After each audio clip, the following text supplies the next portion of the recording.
ನಮಸ್ಕಾರ ಸ್ನೇಹಿತರೆ, ವಿಡಿಯೋ ನೋಡ್ತಿರೋ ನಿಮ್ಮೆಲ್ಲರಿಗೂ ಪ್ರೀತಿಯ ಸ್ವಾಗತ. ಇವತ್ತು ನಾನು ನಿಮಗೆ ದಾವಣಗೆರೆಯಲ್ಲಿ ಒಂದು ಹಾಂಟೆಡ್ ರೋಡ್ ಇದೆ, ಅಲ್ಲಿ ಮಹೇಶ್ ಅನ್ನೋ ವ್ಯಕ್ತಿಗೆ ಆದಂಥ ಒಂದು ಭಯಾನಕ ಅನುಭವವನ್ನು ನಿಮ್ಮ ಜೊತೆ ಇವತ್ತಿನ ವಿಡಿಯೋದಲ್ಲಿ ಶೇರ್ ಮಾಡ್ಕೋತೀನಿ. ಅಂದಾಗೆ ದಾವಣಗೆರೆಯಿಂದ ಭರಮಸಾಗರದ ಕಡೆ ಹೋಗೋ ದಾರಿಲಿ 2 ಕಿಲೋಮೀಟರ್ ಸಾಗಿದ್ರೆ ಅಲ್ಲಿ ಒಂದು ಕಲ್ಪನಹಳ್ಳಿ ಕ್ರಾಸ್ ಅಂತ ಇದೆ.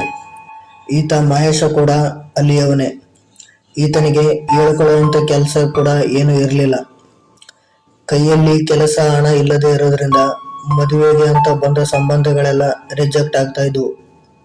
ಆದರೆ ಮಹೇಶ ಇದ್ರ ಬಗ್ಗೆ ಜಾಸ್ತಿ ತಲೆ ಕೆಡಿಸ್ಕೊಳ್ಳದೆ ದಾವಣಗೆರೆಯ ಬಾರ್ ಒಂದರಲ್ಲಿ ಕೆಲಸಕ್ಕೆ ಸೇರ್ಕೊಂಡಿದ್ದ. ಬಾರ್ ಕೆಲಸ ಅಂದ್ರೆ ನಿಮಗೆಲ್ಲ ಗೊತ್ತೇ ಇರುತ್ತೆ. ಎಲ್ಲ ಕೆಲಸ ಮುಗಿಸಿ ರಾತ್ರಿ ತಡವಾಗಿ ಮನೆಗೆ ಬರುವ ಉಸಾಬರಿ ಇದ್ದೇ ಇರುತ್ತೆ.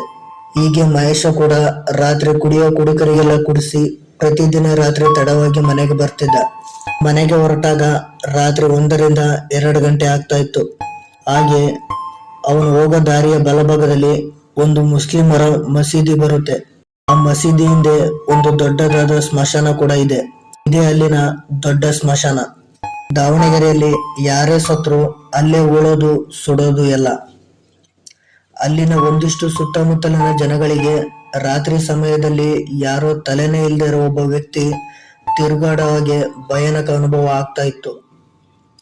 ಇದಕ್ಕಿಂತ ಮುಂಚೆ ರಾತ್ರಿ ಕೆಲಸ ಮುಗಿಸಿ ಮನೆಗೆ ಹೋಗ್ತಾ ಇದ್ದ ಒಬ್ಬ ಯುವಕ ತಲೆ ಇಲ್ಲದೆ ಇರೋ ಆತ್ಮನ ನೋಡಿ ಅಲ್ಲೇ ಮೂರ್ಛೆ ತಪ್ಪಿ ಬಿದ್ದಿದ್ದ ಅಂತ ಸುದ್ದಿ ಇದೆ. ಮತ್ತೆ ಮಹೇಶ ಮನೆಗೆ ಹೋಗ್ಬೇಕು ಅಂದ್ರೆ ಇದೇ ದಾರಿಲಿ ಹೋಗ್ಬೇಕು. ಒಂದಿನ ಮಹೇಶ ಬಾರಲ್ಲಿ ಕೆಲಸ ಮುಗಿಸಿ ರಾತ್ರಿ ಲೇಟಾಗಿ ಮನೆಗೆ ಹೋಗ್ತಾ ಇರುವಾಗ ಕಲ್ಪನಹಳ್ಳಿ ಕ್ರಾಸ್ ಹತ್ರ ಬರ್ತಾ ಇದ್ದಾಗೆ ಬೈಕ್ನ ಹೆಡ್ಲೈಟ್ ಆಫ್ ಆಯ್ತು.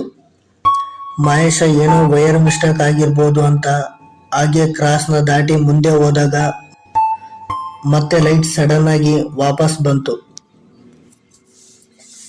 ಹೇಗೋ ಬಂತು ಅಂತ ಮನೆ ಸೇರ್ಕೋತಾನೆ. ನಂತರ ಮರುದಿನ ಮತ್ತೆ ಅದೇ ಕ್ರಾಸಲ್ಲಿ ಮತ್ತೆ ಲೈಟ್ ಆಫ್ ಆಯ್ತು. ಈ ಸಲ ಮಹೇಶಗೆ ಭಯ ಜೋರಾಗಿ ಇತ್ತು.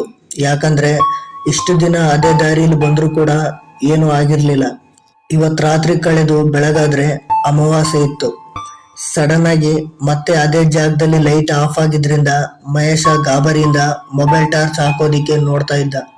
ಅಷ್ಟರಲ್ಲಿ ಯಾರೋ ಅವನ ಬೈಕ್ನ ಹಿಂದ್ಗಡೆಯಿಂದ ತಳ್ತಾ ಇದ್ರು. ಕತ್ಲಲ್ಲಿ ಯಾರು ಅಂತ ಗೊತ್ತಾಗದೆ ಬೈಕ್ನ ಅಲ್ಲೇ ಬಿಟ್ಟು ಓಡಿ ಬಂದ.